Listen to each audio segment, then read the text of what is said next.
Hi, everyone. Welcome back to The Progressive Bitcoiner. I'm your host, Trey Walsh. And today we have Marce Romero from the Nostr Report on. Now, I'm a huge fan and proponent of Nostr, just as much, if not more, than my love and advocacy for Bitcoin as an open protocol, censorship-resistant place in social media that's also so much more than just that. So we talk about Nostr, we talk about the Nostr Report, journalism, we talk about global affairs, we talk about freedom. This was such a rich conversation, and Marce is such a wealth of knowledge and perspective and opinions, and hope she continues to put out her opinions and voice in the space. And we'll gladly do this again with her, or also host a Nostr Nest, so many other conversations we can have in general about this. So I really hope you enjoy the episode. And if you have any questions or any thoughts on the episode, feel free to reach out to Marce or I.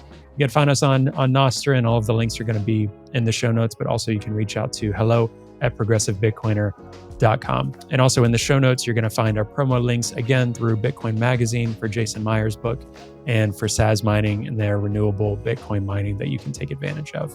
All right, enjoy the episode, and we'll see you again next week.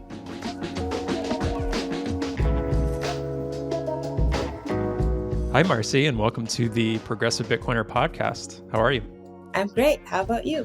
I'm doing good. I'm really excited to talk because I think this is what I was going to say right before we started recording. One of my favorite things to talk about for a while now is probably Nostr. Now, my preference is to say Nostr. I understand. Probably more formal is Nostr. What's your approach? You're a Nostr person, right? I am a Nostr person because it's like Nostradamus. Yep. There you go. And I'm like a Hispanic speaker, so in Spanish is Nostr. So when I say it in English, it just comes out like that. Yeah. Well, awesome. I'm super excited. This podcast is going to slowly morph more and more to Nostr conversations, I think. And, if a lot of people haven't realized it already, a lot of Bitcoiners have. Nostr, I think, is really important and almost just as important as Bitcoin and a lot of the things that we believe in, who are on the platform, who are using it. But before we get into all that, for those that don't know you and don't know Nostr Report, do you want to let people know a little bit about you, your background, and how you got involved with Nostr Report? Yes. So my name is Marce, and I write for the Nostr Report, record, edit videos for the Nostr Report. And my background is, I do marketing and PR for Bitcoin firms. So I work with a Bitcoin company and do marketing and PR for them. That's basically what I do. But my background is actually sort of like everything happened by chance. I went to medical school. In the middle of medical school, realized that I'm almost about to finish medical school. I realized that I didn't want to do that. Oh, wow. Had tried really hard, and always had complications when it came to like family things that made me had to take a semester off. And I would always go back and finish the next semester. I really like medicine and learning about the human body, but I felt like this wasn't sparking joy that made me fully happy. So I just dropped out, had no idea what to do, and started working and ended up doing marketing and eventually PR. And I realized I really liked it. Still wasn't fully sure about it, but I was good at it, and it was like easy enough for me to do it. And I just was learning on the go. And eventually I stumbled into Bitcoin and learn about it learn about it because they were hiring me to work with Bitcoin companies doing marketing and PR. And that's how I ended up in Bitcoin, which led me to Nostr. I found Nostr one day listening to a podcast from a Hispanic podcaster called Lunaticoin. He's really big. If you haven't checked him out, he recently did a podcast with Breedlove, so you can listen to him if you're an English speaker. And if you speak Spanish, just look for him, and he's amazing. And he was doing a podcast about Nostr, and I heard about it, and I'm like, this is interesting. It reminded me of Keat, like the concept of peer-to-peer decentralized communications. And so I went ahead and reached out to him because I wanted to do something for my own clients. And then eventually ended up learning more about Nostr through him. And then I opened my own account, lost my keys, had no idea what had happened to them. Wasn't really interested. Like, it was like, oh, that's cool, but too much work. I don't have time. So I left it there. And then in December, Jack posted that he wanted to do a conference in Nosara, which is right, like I'm in Guanacaste in Costa Rica at the moment, and that's really nearby. So I was like, oh my God, I'm about to go. I used to live somewhere else. I'm like, I'm about to go back home, and that would just be the best thing on earth. So I went ahead and I told my friend, like, hey, I want to help. And they tagged me on the thread, and ended up organizing with a bunch of amazing people Nostrica. Now we're doing Nostratia. So yeah, I ended up very involved in Nostr from that moment. And then right there, not only I had motivation because of the conference, but then I was like, what is all of this? I love it. And I fell into the rabbit hole. And then during Nostrica, the Nostr Report needed someone to help them report during the event. So I was there, and they asked me to write the editorial pieces of every day of the event, which I did. And then they were super cool and asked me to stay. So I managed to trick them into wanting me to stay with them. Now I'm here. That's awesome. That's such a cool story. And I bet it was wild to you said it's right by your home. So what was it like having like this new thing like Noster, Jack Dorsey, all these random people being like close by to your home for this conference? That must have been wild just to be like, really? Oh, that's cool. Like, yes, I will be there. Yes, that I first of all, I when I went into Nostr, I'm like, why is everybody saying pura vida, which is like 100% Costa Rican? And I'm Yep. like, why are these people doing this? This is so strange. Right. And then I'm like, oh my God, I love it. It makes sense. Like, people in Nostr embrace the pura vida 100%. So it it made total sense and it works. Like, I think if something uses pura vida in the correct way is Nostr. So yeah, it was, first of all, my country is a tiny country, right? People usually call it Puerto Rico, and I'm like, no, that's an island. We're a country in Central America. So no, sometimes no one even knows what we are, where we are, like anything. And having all these people be like, yes, we're all going there, it was like, are you sure? Yeah, right, Really? right. Yeah.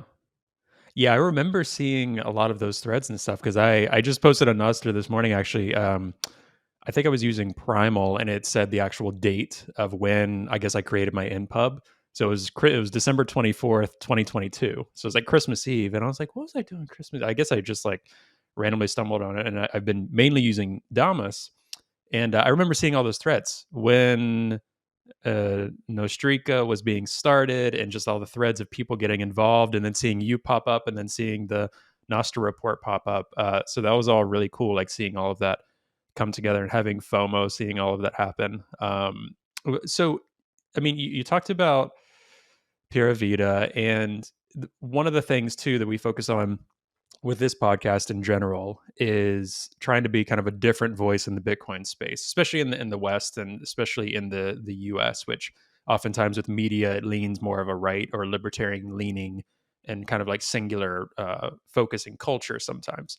The nice thing about Nostr, I think that people don't realize is Nostr now Bitcoin in terms of people who use Bitcoin and things like that across the globe is very diverse, right? In the US, though, some of the perception is that it's right leaning. It's like conservative politicians are into it, things like this. Nostr is this very diverse, weird, fun community. So can you talk a little bit about that? Was there something that you really enjoyed about the community or culture in general? Like what was it that really compelled you about being a part of this initially? This is basically, I think, what most of us feel.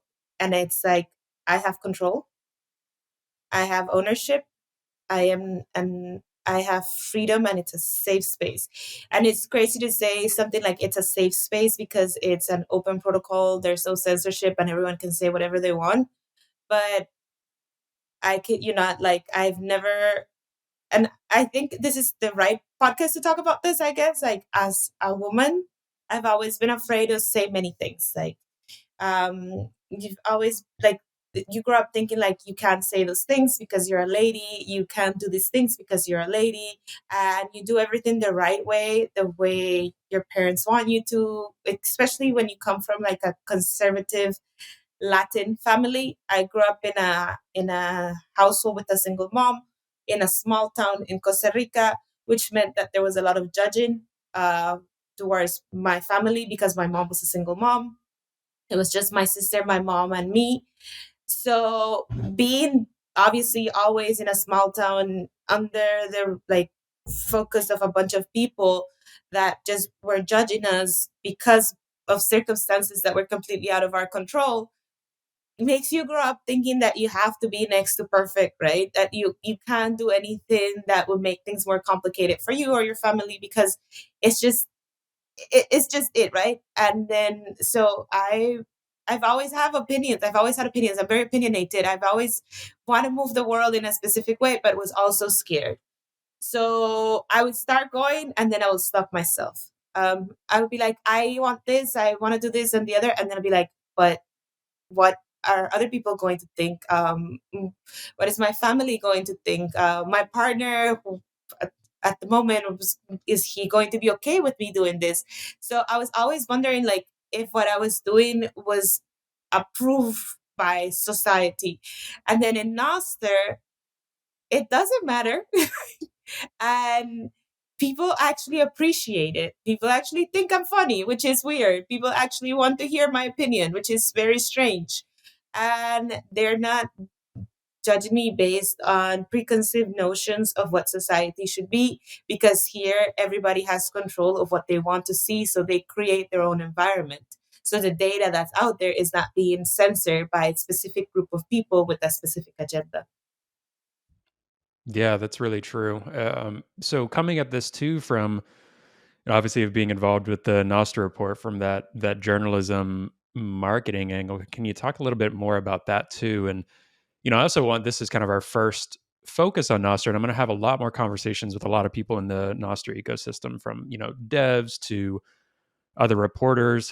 Edward Snowden, if you're listening, you can come on as well. I might have direct messaged him. Not that that does anything, but you never know. Um, so we have a lot of conversations about Nostr.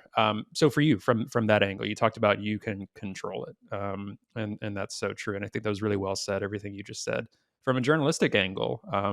What does that mean to you? What does that freedom and control mean? It's beautiful. And then I go back to where I am, right?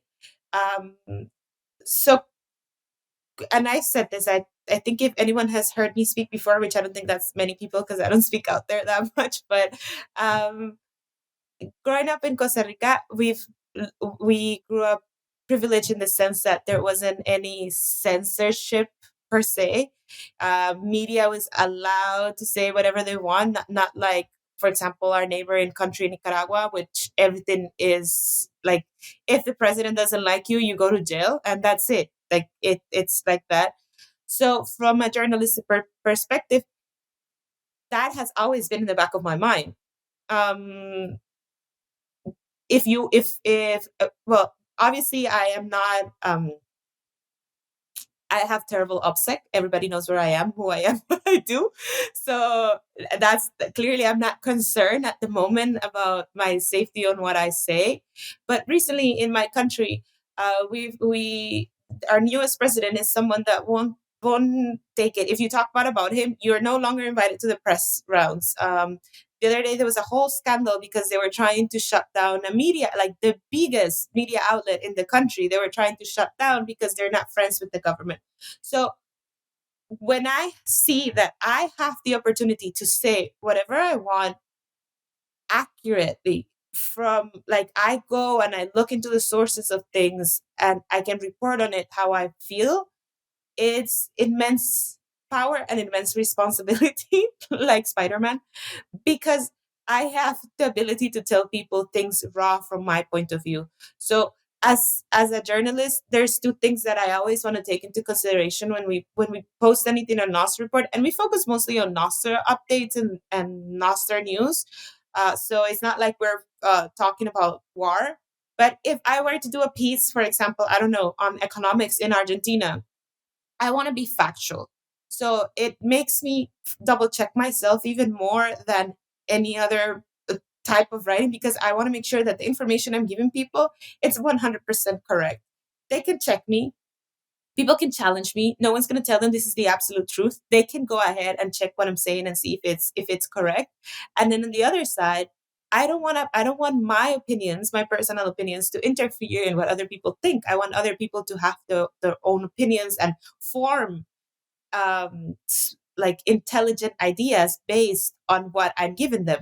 So it keeps you checked. It gives you power, but it gives you responsibility. And the responsibility part is way heavier, because you need to make sure that your audience has the information in the most responsible manner. Hmm.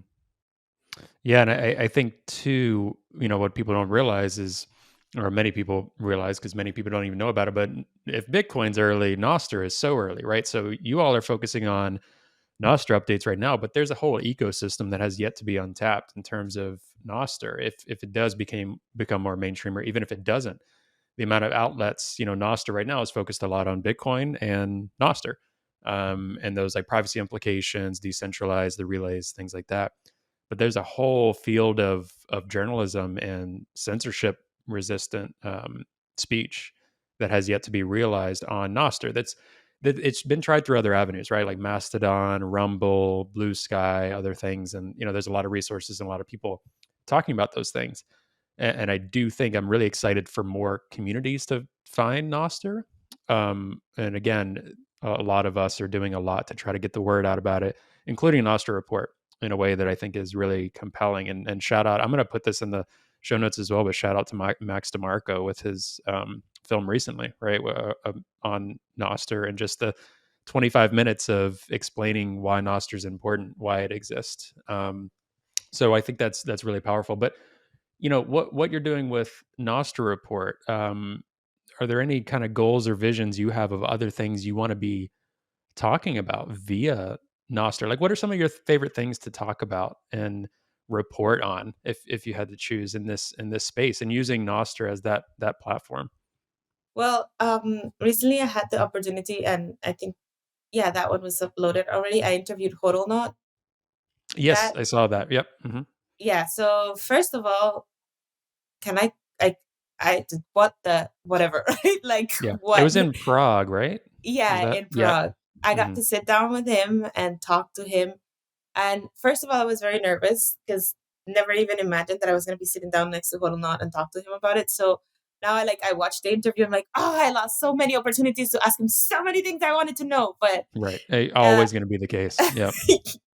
but talking to him and talking to Ricky, which is one of the Bitcoin explorers, he talks about human rights. I think I would love to go more down that route. Because this is what we're building everything for, right? Like, I want to be able to have all this stuff that's happening right now that's completely inhumane, to be a story that people in the future can go back and read and be like, "Wow, we were barbaric," not something that is their reality. So to me, talking about people like Not that, and he says this, he did not bend the knee, and stood by what he believed, even though his whole life was being attacked. Um, or people like Ricky from Bitcoin Explorers, that he literally dedicates himself to bridging human right foundations with Bitcoin. Um, I think I'm going to try to release this Sunday another interview with Johns, who does both fun and like a bunch of things actually. But Johns, it talks about making human centric design. So basically, all these tools, yes, there's a lot of math and geek things behind them that are great. And the reason why they work is because we need people with the knowledge to be able to build all of this. But this is human based, right? This is designed for humans to be able to use it and to explore it. So my goal is to be able to report more on how this are human tools for humanity to be able to be who they want to be and express what they want to express. So that's my goal, basically. Yeah, that's really exciting. How optimistic are you about these things? So I've seen a lot of quotes, arguably, for not, let's say, censorship resistant technology, right? Just in general, decentralized, like Bitcoin, Nostr, for them to succeed, it takes people caring about it. So one concern is that people are apathetic. People are just like, like it's easier through this, or it's easier on Twitter, or it's easier through this general large bank where my accounts already exist, or well, the government, it's easier with these government supports, things like that. How optimistic are you that this will win or is winning? How do you feel about that in general? Well, I'm a forever optimist, to be honest. So I'm always in everything, in absolutely everything. I'm the kind of person that um will fall in love, break her heart, and still be ready to have butterflies in my stomach next time I find someone else. Like that's just who I am, right? Like forever optimistic about absolutely everything. But also I'm a realist, and some days my optimism isn't as high. Especially when it comes to these kind of things. Like we work really hard, but then I sit down and I see I've been in this space for 2 years. It's just been 2 years. That's nothing, nothing compared to many other people. Mm. And So does that include Bitcoin in general? A lot of these technologies. Bitcoin in general, Yeah. yeah. So it's just 2 years. Mhm. And when I see what I've built in 2 years, it's a lot. And then I see what other people have built in longer time, and it's a lot. And then I meet someone, I don't know, in Japan who has been doing this for less and also built a lot. I meet someone in Suriname, of all places, right? And she's leading Suriname into a Bitcoin economy. So those are like tiny dots in a map, but they all come together and eventually the whole map becomes orange. So, or purple, or both. So, what I mean is, it some days it might feel like we haven't done anything. Some days I feel like I didn't work at all. Other days I feel like, Jesus, today I didn't stop. And it comes to that. I don't see hyper Bitcoinization happening tomorrow. I don't think that's going to be it. There's a period of change, and I think we are starting to see the need of change. So we're not even in the period of change. We're starting to see the need of it, and that's big. The mentality of a lot of people need to change. Sadly, a lot of things need to fail in order for us to be successful. And I'm 100% sure, and this is something like the mission for us is freedom, right? That's the end goal. That doesn't mean it has to be the way we're doing it. We could be wrong. And I'm okay with that. I'm okay if tomorrow someone comes and tells me, you were wrong, this wasn't it, this is it, and it works. By all means, go ahead. If it works, I'm down. If I come here and this is as far as I can get the mission, but you come and pick it up and make it a success, that's already a success for me. Or if it takes two more people in order for it to be successful, that's okay for me. I just know for a fact, and this is it. Like, there's no way things can stay the way they are. There's no way economies can stay the way they are. Entire civilizations, countries living under the level of oppression and restrictions that they are, things cannot stay like this, and it will not. Mm. Yeah. It's interesting. We had a Twitter Spaces with Ben DeWall yesterday at the time of this recording. And one of the things he talked about is, and we talked about kind of like some anarchist principles and libertarian in the true sense of the word, meaning just, people kind of collectively forming together and doing things very democratically. And one of the things that he said is, rather than trying to overthrow, like intentionally overthrow a system, what you do is, I think what I've seen a lot in the Bitcoin ecosystem with builders or Nostr is you build these parallel systems, right? While the other systems are crumbling and will fail, right? So that it's kind of that competition of like, Nostr is working, Bitcoin is working, right? And it's kind of like, we'll see how it plays out, right? Because that's kind of the main goal is you build a system, and then people ideally will see that system's better. That system promotes freedom. That system isn't destined to fail in the end, or is a train falling off the tracks, right? We build these systems kind of parallel rather than intentionally just trying to fight one system without anything being built, right? And one thing that I've seen too in Bitcoin and Nostr is just the incredible passion people have in the projects, companies, initiatives, whatever people are putting blood, sweat, and tears into. I've never seen anything like it in the world, right? I mean, some people might have thought about this with the early open internet protocols and things like that. This is getting back to that a little bit when a lot of it was co-opted. Recently there's so many different opinions on it, whether it was like once Facebook started coming around, once all the, Google became more centralized, Microsoft, Apple, all of these players. I feel like Nostr and Bitcoin is kind of returning a bit to some of the principles of when the internet was first being started and the intention behind the open internet. And that's really, really exciting. And people are motivated. And you're right. The amount of change and amount of things being built in 2 years' time and 6 months and 1 month, it's crazy. Like it's genuinely wild. I also think, for example, Jack said it, I think, in Max's documentary that it reminded him why he loved the internet on the first place. Um, I've never met people so passionate and willing to talk not only about what makes them passionate, but what makes others passionate. Like when you sit down with a Bitcoiner or an ostrich and you start talking to them about the things you love, everybody gets excited with you because they understand that passion.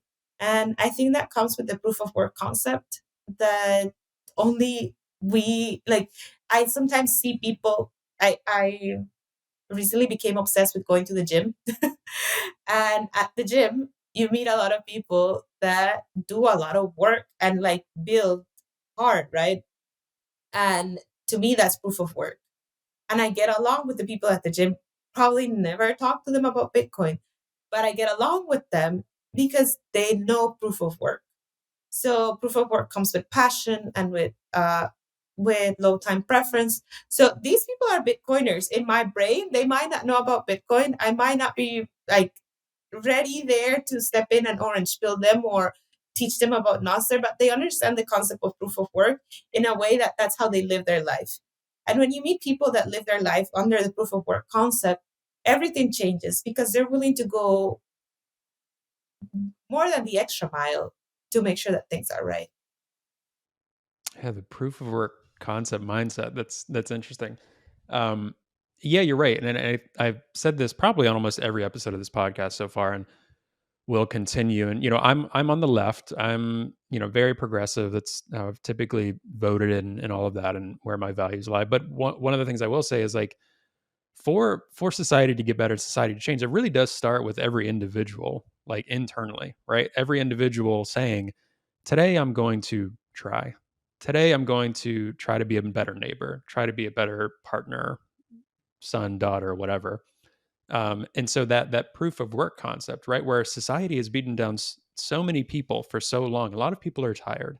A lot of people don't feel like trying. So it's a really, really hard concept. So Bitcoin, Nostr, all of these things requiring flipping some narratives on their head, starting with kind of internally, like you need to put in the work yourself, right? You need to understand that this life and these actions require work and effort and compassion and all of these things that aren't easy. It's like eating healthy over eating the box of Oreos sitting next to you. Like it's all of these little principles and metaphors.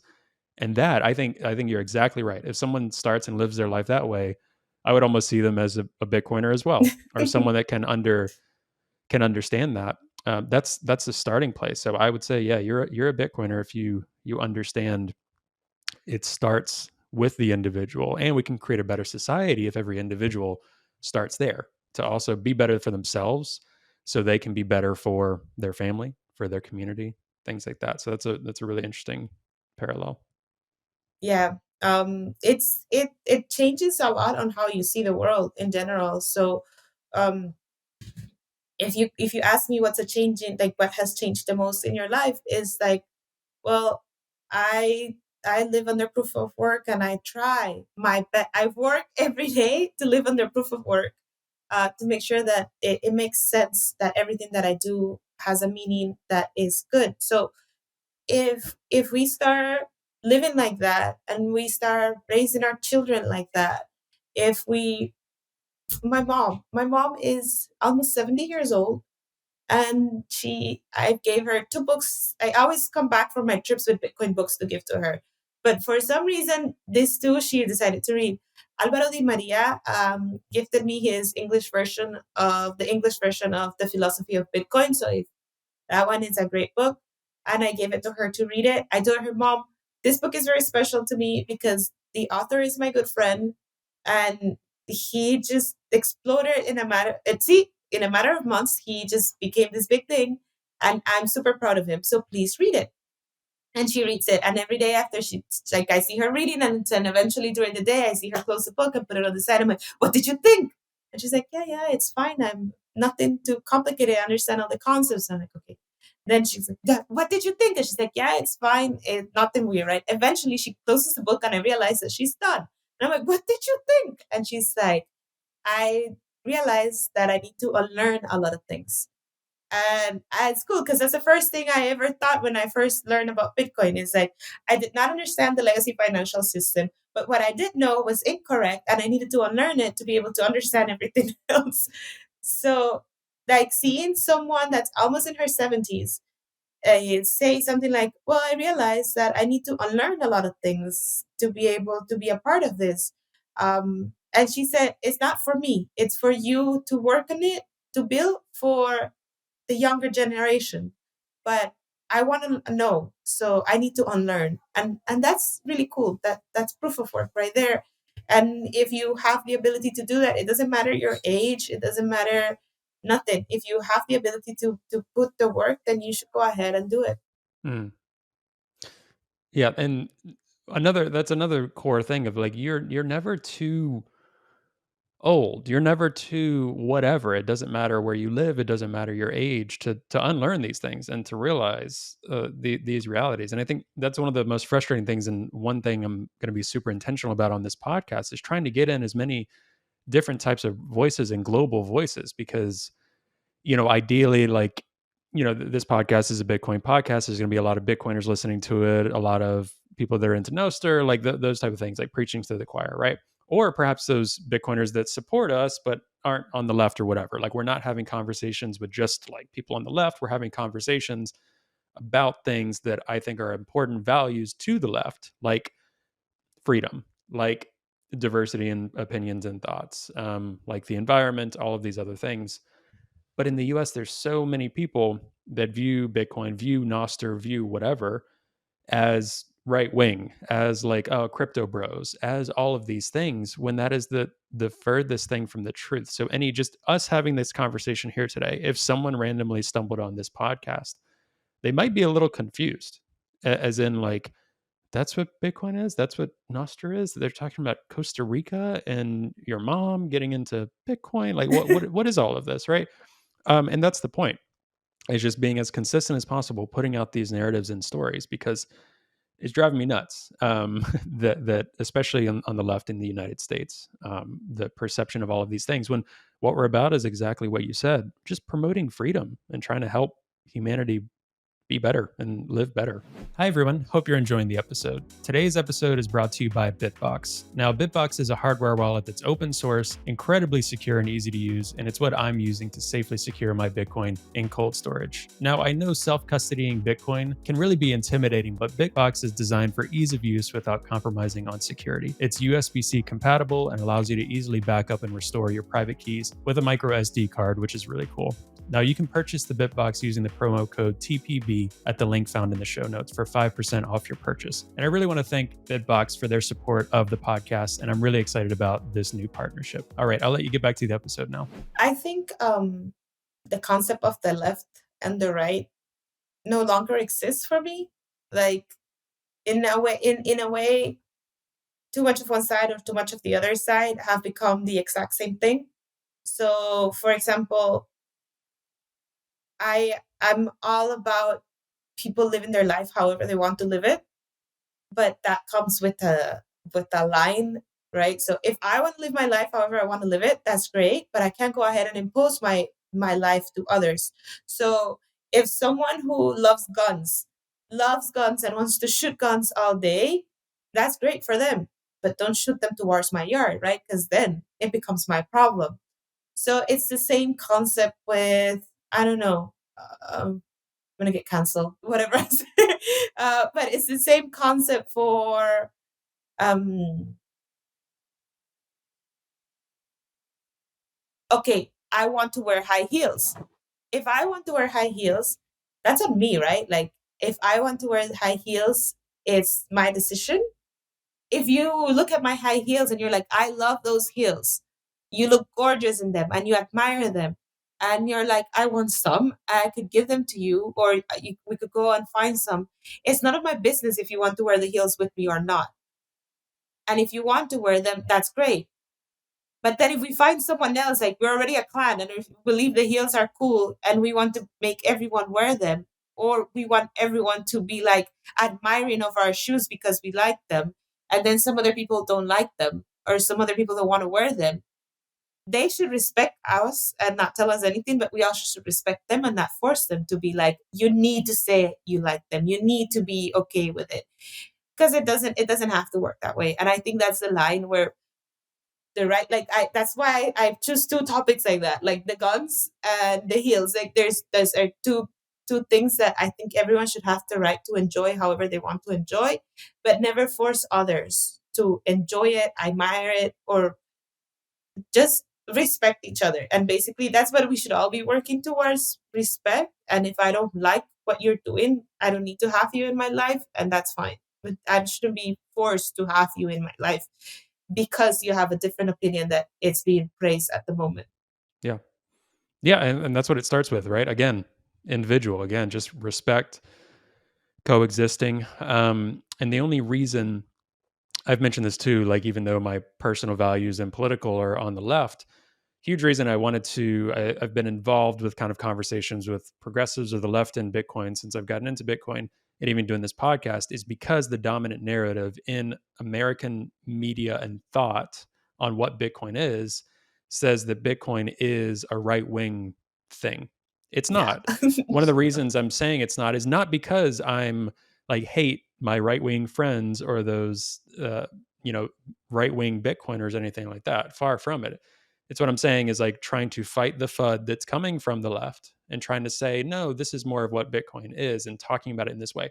If it was the opposite, if there was a lot of left views in Bitcoin or whatever, I would probably be saying, hey, we need to do more to say that Bitcoin isn't just a left thing, right?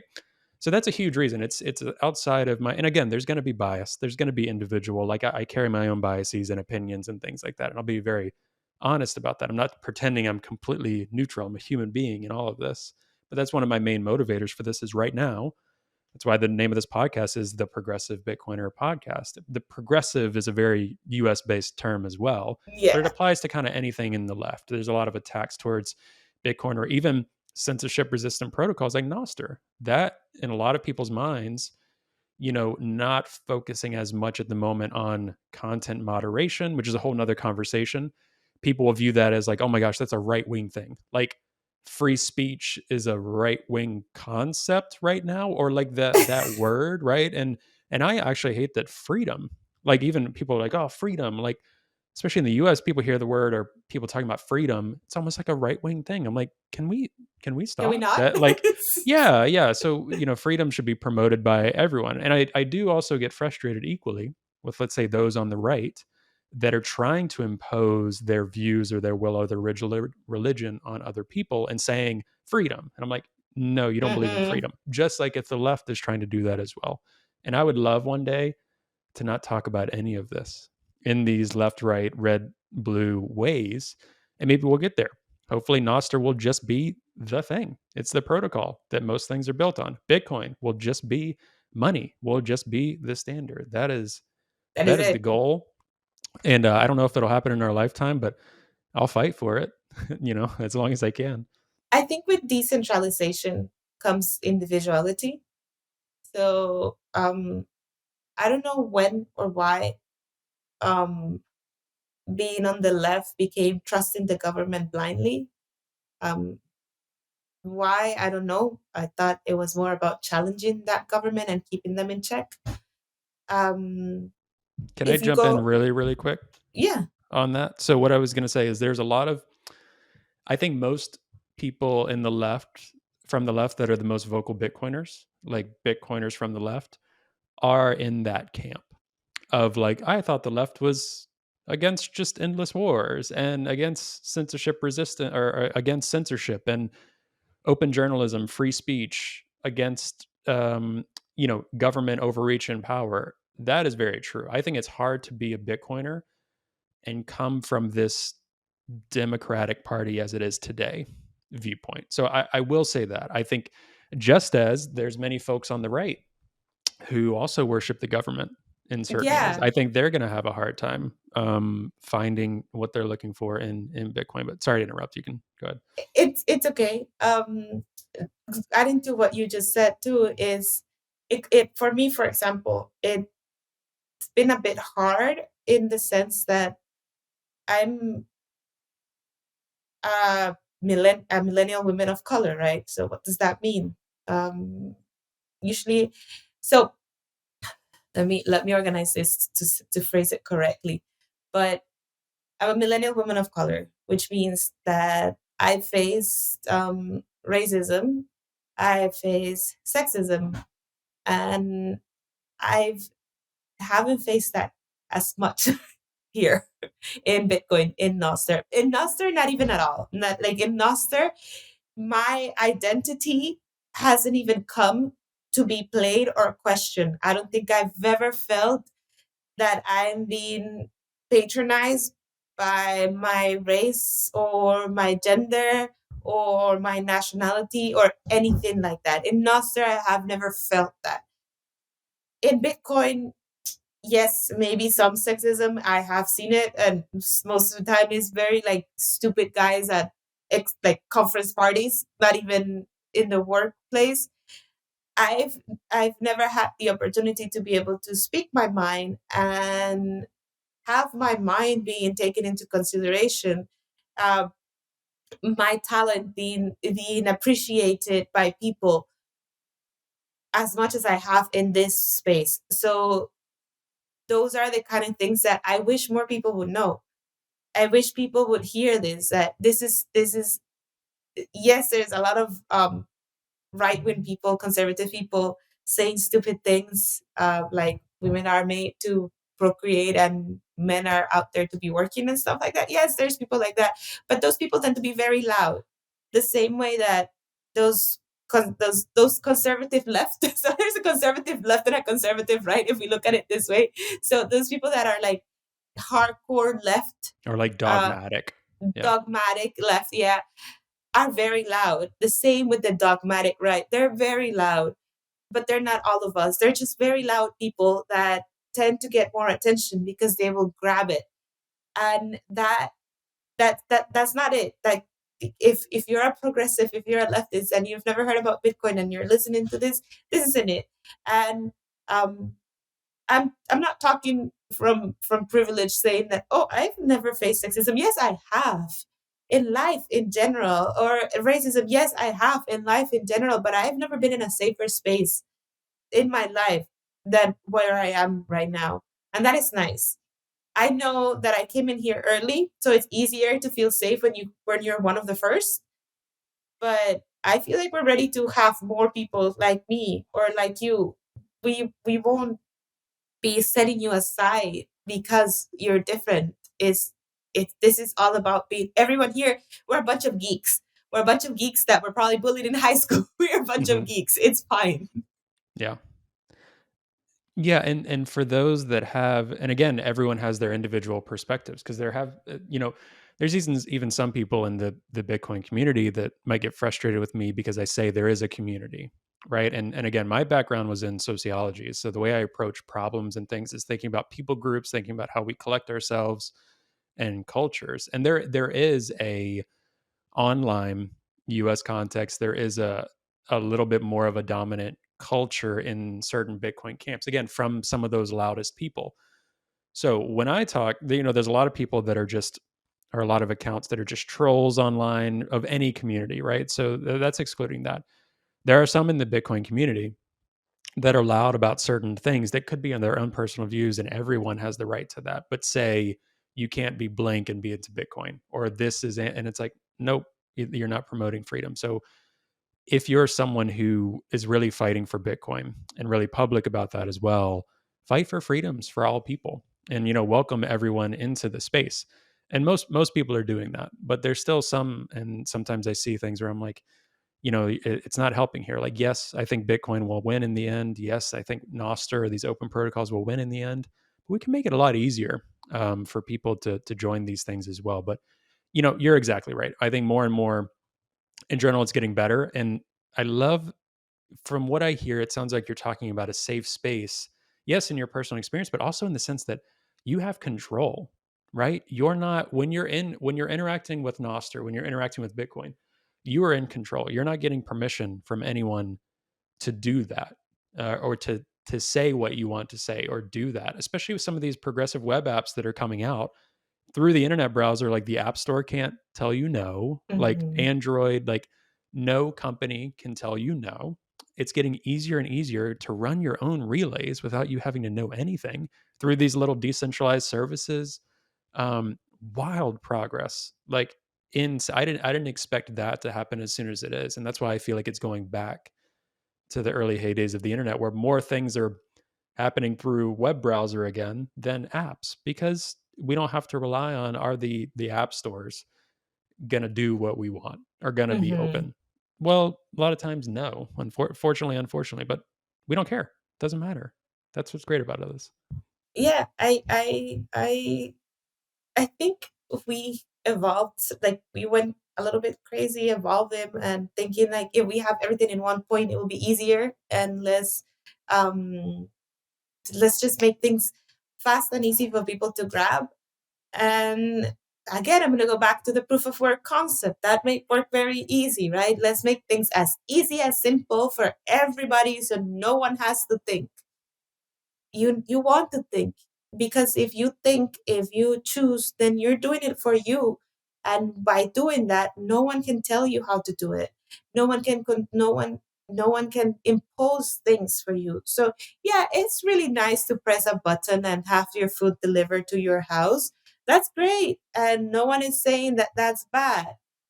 All we're saying is that you're giving your location, your food preferences, your information to some stranger out there in the internet. And that's a line where they're, again, it's not bad. I do it. I order Uber Eats all the time. I'm saying, like, are you consciously doing that? Is the information that you're giving out there, are you consciously making sure that people know what you're saying and what you're doing and the dangers of that?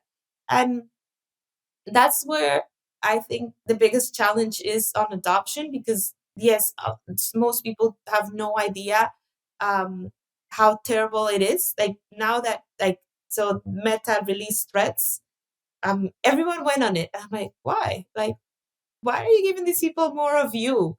We already given them enough. Like, why are we giving them more of us? And they're like, oh, they already have all my data. I don't care about it. And he's like, yeah, you don't care about it um, until you have to, until what you're saying or what you did may get you in trouble, even though it was not ill intended. You never meant to. I don't know if you want to talk about vaccines, and then you get censored because you're talking about vaccines. If you're in a safe space where you can control that, it doesn't matter if you are anti or pro vaccines. You can communicate what you want. The other person reading will be smart enough to be like, oh, your information is BS, or your information is actually something I want to hear or read.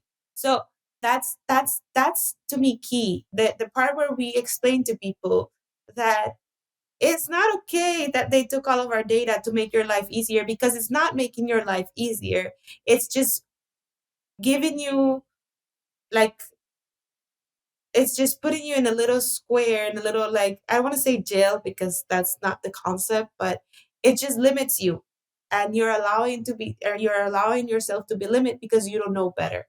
But those out there who do know better, our job is to educate and to explain it and not be all like, oh, you idiot, you love social media, you're so basic, that's too mainstream. No, we want to be mainstream. We really do want to be mainstream because we want to be out there for everybody to think that owning your own data and controlling it and like doing social media or any other protocol or communications or money on your own should be mainstream.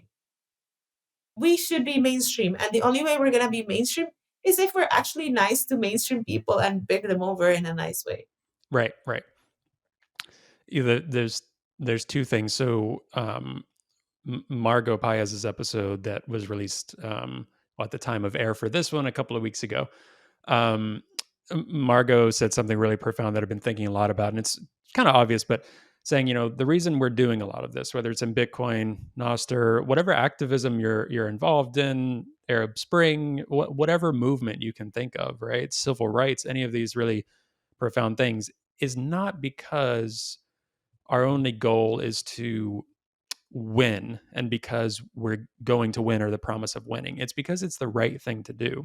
And so again, it takes individuals or communities saying, we're going to do the right thing even if we don't win. Or even, and I know people say, oh, Bitcoin is winning, Bitcoin is going to win, right? And I agree with that mentality, but a lot of it is, it's like, I want to live in the world where these things are the default, or these things are the mainstream, promoting human rights and freedom, starting with the individual, with communities, where women in Afghanistan fleeing the Taliban are able to like hold their own property and money and not relying on that, not just saying, well, it's complicated and there's this treaty and these agreements with these countries, and well, we can't just go in there and do this or that. Like, no, they get to decide that for themselves. I want to live in that world, so I want to fight for that world, and that's why I'd like to think most, if not all of us, are in this doing what we're doing. And if we don't win at the end of the day, that sucks, but we're doing it because it's the right thing to do, and we really firmly believe that. And then second, my conversation with Jameson Lopp, which at the time of airing for this is last week. He said something else as well, that one of his biggest concerns is that ease of access, right? With technology companies, with the Facebooks, with your bank account, with Coinbase, whoever it is, right? The easiest way of doing something will often win in this day and age right now. And so how do we combat that? That's kind of the biggest struggle that we have, is like, oh, well, I'm already on Instagram, Threads is right there. Oh, well, and I used to think this before in Bitcoin. I was like, well, they already have everything they could know. If they want to find me, they can. If the government wants to find me, they can. If, whatever, my social security number, they probably already got it, whoever wants it, all of these things, and just kind of throwing your hands up, or not really understanding. So that's something else we're combating, as well as the ease of access. Although there's been a lot of, you know, progress made in that realm as well. That's like where I was with like when I said, yes, I have terrible OPSEC. Definitely I have terrible OPSEC. Um that's a risk I'm willing to take because I think being out there, like being a person out there that people can say, oh, that's Marce. And of course there's a lot of parts of my life that are private and I don't share, but that being out there allows others to identify me and allows other people like me to be like, oh look, um that's a seemingly normal person that looks like a person. She might have laser eyes on her Twitter picture, but she actually looks like a normal person. You don't have to be a nim. You don't have to be hiding under a mask to be a Bitcoiner, or you don't have to want to hide in order to use decentralized forms of communication. Or maybe you have to. Maybe that's the only way you can do it. But it's okay if that's it. So basically, we all have a role to play, but we all have to keep one thing in mind, and is that we're doing this for humans. So whatever we do, it needs to be directed for humans to use it, and it needs to become mainstream. It's so yesterday, I think Mir uh, posted a tweet of So there's this show on HBO. It's the Sex and the City show, the redo. What's it called? Mm-hmm. Um, Of Sex and the City? I don't know. so it's the new Sex and the City, Mm-hmm. but it's like they're old now, and it's them at like in New York now. And in the show, there's a cameo of a lady wearing a Bitcoin bag. So it's a little purse, round purse, and it has a Bitcoin Oh, in really? it. Yeah. And everybody's like, "Oh, I hate that! Isn't that show is crap?" Blah, blah, blah, blah. And I'm like, no, don't hate that. I mean, the purse is ugly. I would never use it. That's my personal opinion on a purse. I usually walk around with my phone in my hand. I don't ever have much more than a phone. Um, but that's what we need. That's literally what we need. If someone wants to walk around with a purse that has a Bitcoin on it and wants to be looked as a Bitcoiner, good for them. If they want to do that, that's great. It's their own choosing, and if they want to be a target because of that, maybe they won't only be a target. Maybe there actually be people like, oh look, that's Bitcoin. Can you talk to me about it? Like that we need. Um, Clearly, I don't know if the show is good or bad, but that doesn't matter. It's a big show with a lot of reach, and that's like it's HBO, and that's what matters. Yeah. And one of my most frustrating things from the, to use this word intentionally, like in the US, the place of privilege, the US sits in the world, right? The US dollar, the privilege of government, largest military, all of these things. For the US and politicians in the US and a lot of the population to have opinions on freedom promoting technologies that benefit the world, but be like, ugh, we don't like that, or ugh, that's greedy people, or it's and not against the environment. I'm like, what a place of privilege for people who currently don't feel that they need it in their lives. Maybe one day they will, but currently don't feel it because they're like, well, I have my bank account, or I use Venmo or PayPal or Cash App, whatever. This way, I have dollars in my bank account. I have middle class, whatever. But then dictating for the world, because fortunately, unfortunately, the place we're at is the US markets move a lot of global markets. And Alex Gladstein is a great resource on all of these different interconnections between debt crises and things like that across the world. But again, that's one of the things that frustrates me most is, yeah, let's say if someone watches, that show on the really nice TV and the really nice house, whatever, and they're like, ugh, Bitcoin. Like, gosh, isn't that terrible for the world? And it's like, why having an oversized opinion on that and dictating that for the world? That's one of my biggest frustrations right now. And I have said this on here, like I am in Massachusetts, which is where Senator Elizabeth Warren is my senator, who's very against crypto, Bitcoin, things like that, right? And so again, place of privilege. She has a really nice house in Cambridge, right by Harvard University. All of these things, having these opinions, um, and really fighting against something that I'm like, the naivete and stupidity to argue that with such vigor and anger and righteousness is one of the most privileged things I've seen in my lifetime. And one of the things I'm going to fight against wholeheartedly. It just enrages me like no other. You know what makes me angry? People thinking that they know best for others. Like, oh, and this is something that makes me so upset. It's like you should be offended by that, and I'm like, why? It's insulting to you. Like, says who? It's because they're insulting you in XYZ way. And I'm like, and if I don't care, is it insulting? Like, if I don't care, is it a problem?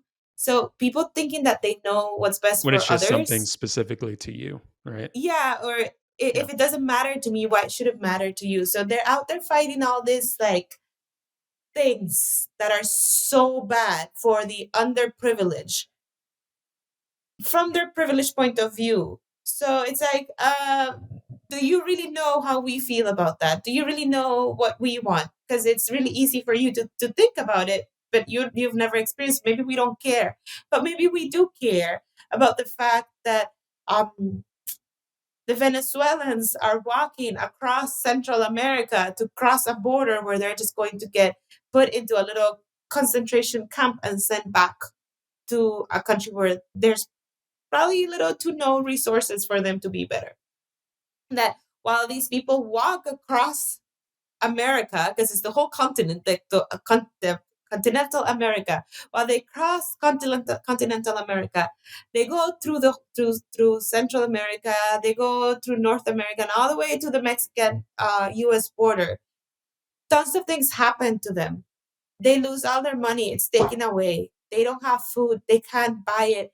They have, you know, how many currencies these people have to experience in order to get all the way to the northern border.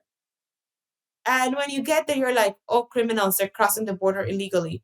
Have you ever even thought about the fact that why do these people have to be there on the first place? What happened in their countries that they're there? Um, it's not easy. Like I've immigrated to other countries not because of a situation like that. I've done it out of like I just wanted to live somewhere else. I went to study, like underprivileged situation. I got a job, like just things that made me move to a different country, and it was hard. It's really hard to pick up and go where you grow up. So imagine leaving everything behind, not knowing how you're going to pay for food while you cross the world, not knowing anyone, not having anything at all, just like maybe your children and a backpack with some stuff. And that's what you take. And you're here wondering, oh, we shouldn't call them Latinos, we should call them Latinx.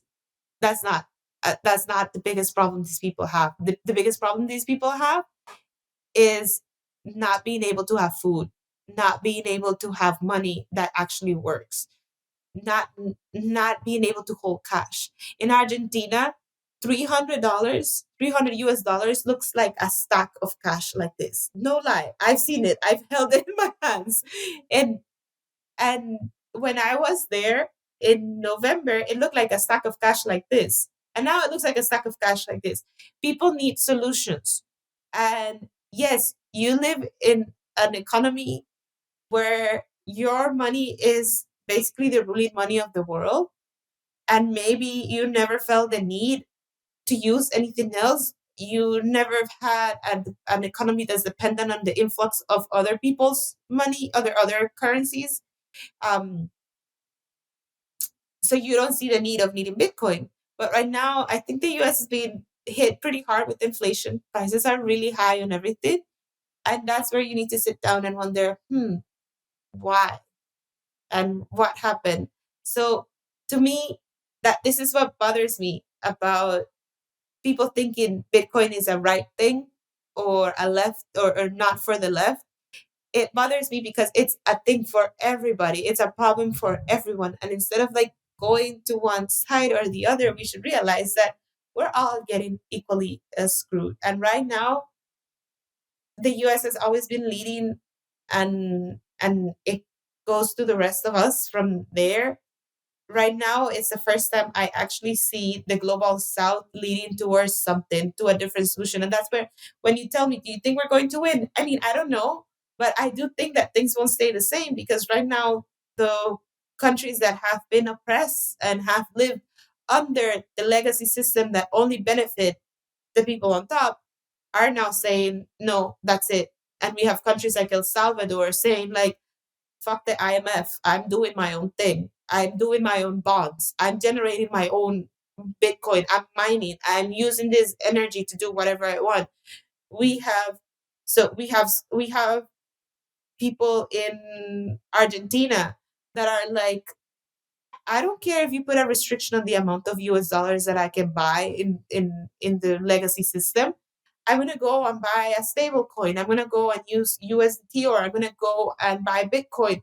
Um, or people in Venezuela are like, I don't know. And these are solutions that sound crazy, right? Like, as I'm all about decentralized things, but it's like people in Venezuela are like, you know what? We can't rely on cash. There's not enough US dollars either to pay for things. So we can't go around with cash. Electricity here works some days, and some days it doesn't. So we can pay with credit cards. Most of the time, the internet doesn't work on like Wi-Fi, or the phone lines don't work. So cards are not an option. Credit doesn't even exist. Let's use the Lightning Network. This is a solution for them. Let's use Bitcoin. This is a solution for them. So that's when, to me, it loses sight of whether it's right or left, because the right and the left that you know is very different from the right and the left that I know, because I've seen it. To me, here, both have been as equally oppressive. Right now, we have a right wing government in Costa Rica that is never going to take Bitcoin as an option, because the president used to work for the I think it was the World Bank. So he used to be work there. The reason he's no longer there is because he got suspended for sexual harassment. So he fits the whole like narrative of a right wing person. He's never gonna use Bitcoin. That doesn't work for him. That makes him lose control, and that's not something someone like that is willing to lose. So here, being a Bitcoiner is just rebellious, and it doesn't go with the right, and that's the people that are in power. So the reality that we see, depending on where we are, it changes a lot, and it shouldn't be a political movement, because I don't think Bitcoin has anything to do with politics, but the fact that they're manipulating it to gain or lose followers. Yeah, man, you said so much. I should have just let you keep going for the next half hour. This is such a rich conversation. We'll have to do some Nostr nests on a lot of what you just talked about as well. I think that would be really cool. Yeah, again, we had the Twitter Spaces with Ben DeWall recently, and he's classifies himself as a socialist, anarchist, and kind of libertarian at the core. And again, not libertarian in the sense of like right wing United States person, but I have started being more vocal on saying like Bitcoin, I think, is anarchy and libertarian in its principle. And again, libertarian doesn't mean left or right or Mm-mm, politics. It means like it is a system outside of the government. Like like anti-state money. It is not of the state, right? It is peer-to-peer money outside of government. That is a libertarian concept. Doesn't mean it's right wing. Doesn't mean it's religious. Doesn't mean it's a political party. But you're right. Like Bitcoin is a rebellion. It's either a major rebellion, like a country is being toppled, and there's revolt. There is a currency change. There's a leadership change, a coup, or it could be rebellion in the sense of we're using Bitcoin, or I'm going to take some of my salary in Bitcoin for my company through the Coinbase instead of US dollar, right? And again, that's a silly example, but it's a rebellion because the US government's like, "Oh, we really want you to use dollars. Like this mm-hmm, is not okay, but we're going to pretend that it's like, oh, it's okay." That's going to be fought every day. So you're exactly right. It's a rebellion, and yeah, I think the more conversations we can put out there like this, or the more folks can hear, especially from the United States, folks like you say, "Hey, this problem that you're seeing in the US, or you're so focused and obsessed with this culture war thing, right?" Or then there's some individuals' opinions that I have as well and some of that stuff. But like, hey, some of these people are trying to like eat and eat. live and just like live their lives, right? And not be controlled on the whims of like a pen in DC, right? Or whoever this president is. And no matter what, and what I've seen over the years, and that's just grown stronger and stronger over the years, is regardless of who is in power and what political party in the United States, the problems remain the same and they're only getting worse because the system doesn't work. So we need something else. So for me, I've kind of pulled back from that system and tried to figure out. And one of the greatest ways I think to help the world is open freedom promoting protocols like Nostr and like Bitcoin, right? Even environmental stuff, right? In terms of like just individually, like, methane emissions being one of the worst causes of There's people climate change and mining. greenhouse gases, right? People are capturing that methane and converting it into Bitcoin. So you've got market Uh-huh. incentives, like greed will encourage people to do that. It's not just saying, "Hey, ExxonMobil, like you should do the right thing." And like let's redo this, or ESG narratives that are fake for markets, or so that you can buy more of this company's shares, right? So you can feel good about it. And we in the US are really good at posturing. We're really good about, man, we did the right thing today. oh, that Mhm. felt good. Let's sleep well at night, right? We When brought it's some doing freedom to nothing, Afghanistan. right, right. When it's doing nothing, this posturing on the environment is doing nothing. This posturing on immigration, nothing, nothing. But hey, some of this methane flaring and capturing that is doing some pretty cool stuff in Bitcoin. Some of this, hey, Bitcoin is a currency that can go across borders and no one can say yes or no and lower remittance payments.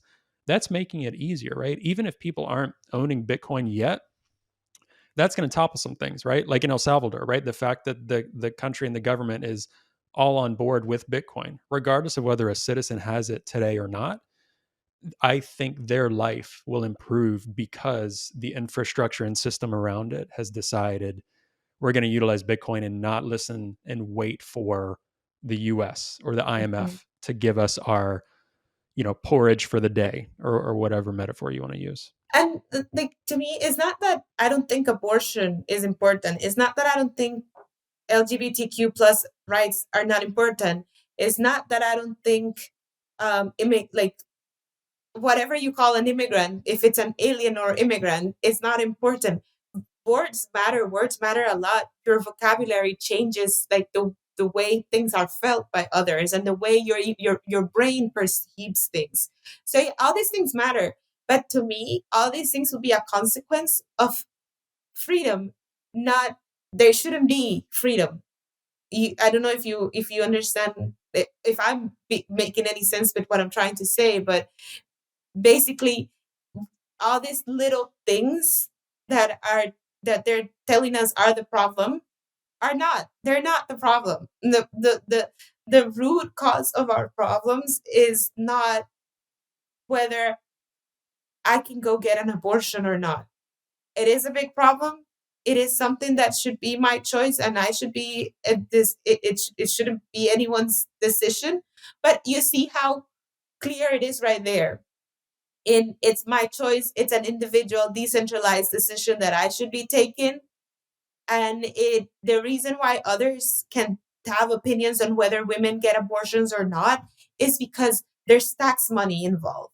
It's because there's a legacy system that has allowed the fiat system to be in control of everything we do, from our food to our decision to the tax paying. Like countries don't need taxes, governments don't need taxes. Like these taxes are the equal to charity. There has to be a better way for governments to be able to create money. Like if not, that means that governments are the worst companies on earth because all they do is ask for money, and that right there shows that it's an inefficient company right there, asking for money all the time, never producing any. Yeah. So Well, now we just lost like all of our progressive left listeners when you said governments don't need taxes. That's really funny.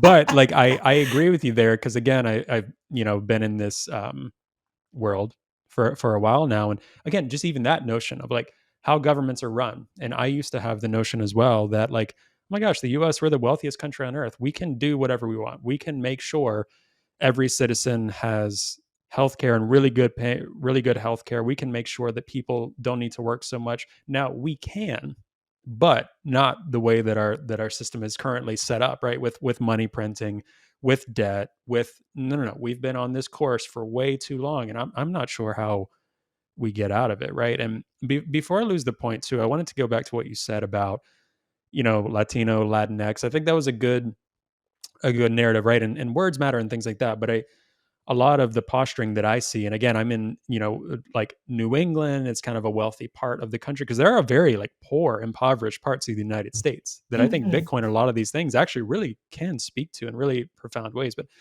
I'm in this like greater Boston area, like a lot of like the Ivy League schools, like, a lot of people in positions of privilege obsessing over things like that, right? And some of these concepts are good ideas and narratives, but yeah, it is hypocritical to say, let's focus on Latinx if you're not focusing at all as well. Like, that's fine to talk about and focus on or whatever, right? A lot of times that's being spoken about by not the communities themselves. And that's a whole nother problem.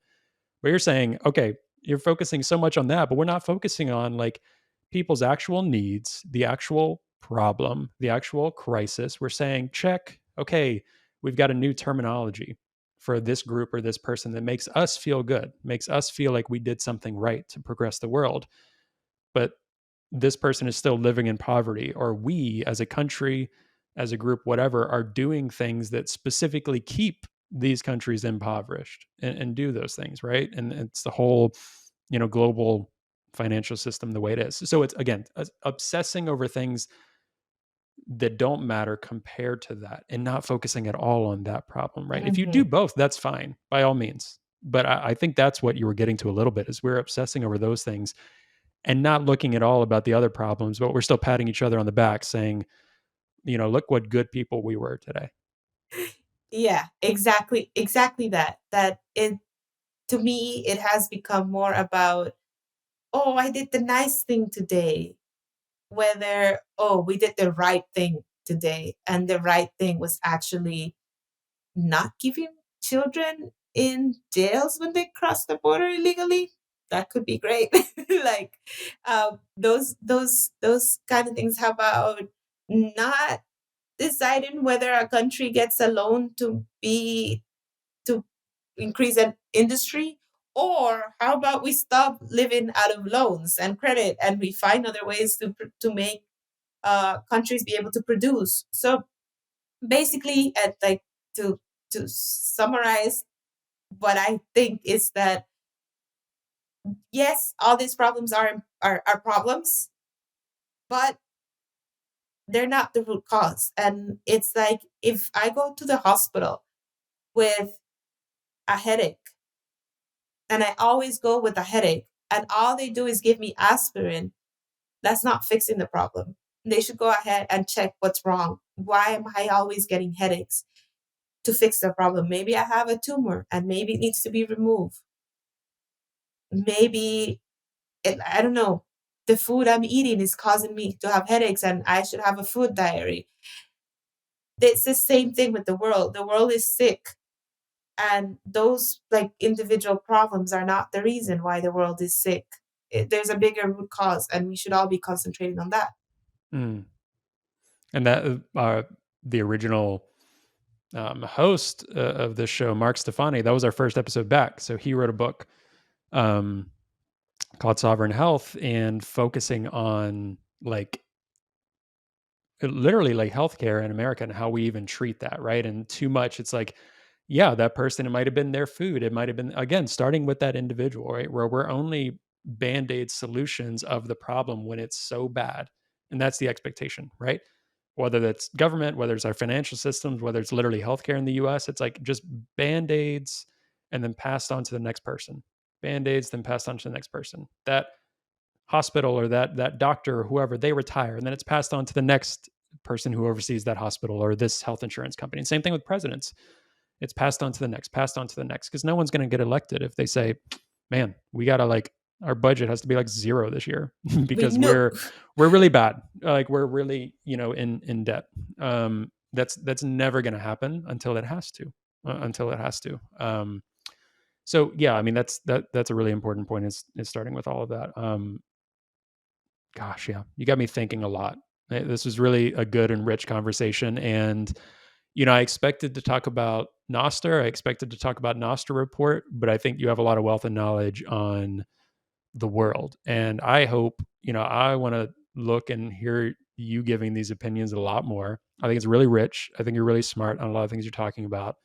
I would love to keep doing this with you, and but I think you're going to keep being out there, and like you said, like, you're trying to be out there, you're trying to get your voice out and trying to get these thoughts across, and I think it's really good and really needed. So definitely keep doing that. This Thank is you. this is a lot to think about. Um, yeah, I mean, is there anything else that you wanted to kind of talk about, discuss? I mean, I definitely want to make sure that people, know to go to the Nostra Report and know where to follow along with you and your work. But anything else that you wanted to bring up or discuss? Well, if you want more spaces where you can talk like this, I think, first of all, be sure that anyone listening out there, you can also create your own communities online or in person. Just go ahead and do it. You can do it. If you have questions on how to do that, I'm sure Trey has ideas, and I do too. Um, Reach out. And then, well, we also have Nostracia coming up So to me, that's a project I love because it's basically that, a place where people can just grab a mic and speak. So if you haven't registered, please register so you can go or be there online. Because to me, that is a place where you can speak your mind and come up with new ideas on how to keep doing this, whether you're a dev or a content creator or just someone who likes to post notes. Yeah, that's amazing. And I would also say another big community advocate is Derek Ross, who runs Nostr Plebs, one of the big leads for Nostr Nest in general as well. And that's one thing he's always pushing as well, is like, start your own podcast on Nosternets, see where it goes. Start your own community through this or that. Like, do it on your own. You don't have to come on this podcast to talk about it. You can do it on your own. Love to have you and talk about it, right? But there's no gatekeepers with any of this. I think that's really profound and really beautiful. So last thing here, for anyone who is on the left that might not know much about Nostr, maybe they've heard about Bitcoin here and there, they've been curious about all of this, but they associate, open protocols or censorship resistant, they associate it with, oh, that's just for like selling drugs and radical like neo-Nazis who want to post their radical opinions. What do you tell those people about Nostr and why you're advocating for this so much? First of all, I've never had drugs sold to me via Nostr, so someone's failing right there. Right. Someone failed right there. Second, I tell them, yes, those things are there, but also as a community, we take the responsibility to keep it safe. And your community won't let you and your community shouldn't let anyone show you what you don't want to see. So that's the power that Nostr gives back to you. You see someone selling drugs and you're not okay with that, you don't have to participate. And that's the beauty of it. And your community can be like, this isn't good. Let's remove this from the relay. Let's remove this relay, or let's create a relay that doesn't allow these kind of things. So it's up to you. You choose. So it's super cool to be able to grab your car and go wherever you want. That's the exact same thing. You can go wherever you want. Mm. And relays are so early on too. There's so much discussion about all of this. We're not even barely using the full potential of Nostr and relay. So you're exactly right. Like, you do what you want. If you want a relay that's just focused on trans activism, you can do that on Nostr. If you want a relay that talks about like your gun collection, you can do that, right? It is about doing what you want and not being censored. Because right now, if you're advocating for censorship against one group, one day it's going to be against you, Mm-hmm. regardless of whether you feel that right now or not. Like, if you're all gung ho on who's in the presidency or who's leading your country right now, that's great. But next year it could be someone different that you don't like, and they could be trying to take away your access in the US to healthcare, your access to get an abortion, your access to whatever you believe, your access to worship whoever and in whatever church you want to, right? Things like that. Why trust any of this? Do what you want, have it built on an open protocol. That is the point of all of this. And if you want to have a relay to advocate for the government, you can also have that. Yes. Like, that's Yeah. it. It doesn't matter. Go for it. I don't know how many. Sure, you might get a following, maybe you don't, but whatever. You're exactly right. You do you. Yeah, you're exactly right. Oh, this was so great. Thank you so much for doing this, Marcy, and I really appreciate you coming on. Anywhere you want to direct people to individually, whether it's your individual profile, any of the stuff you're working on, and I'll include it in the show notes as well. You can go to my profile, go to Nostr Report, follow us there, and on YouTube, because we have really cool videos coming out weekly. And then sign up for Nostrasia. You can follow us as Nostr.world on Nostr, and sign up for. We are constantly posting the sign up link. All of the organizers were also always constantly posting the sign up link. So please sign up for Nostrasia and follow Nostr Report, and follow me if you wanna. I have a very random profile, so if you wanna read random notes, you can go ahead and read random notes. That's great. Awesome. Well, thank you so much. Really enjoyed this conversation, and we'll do this again sometime. Thank you for having me. Always. All right. Bye.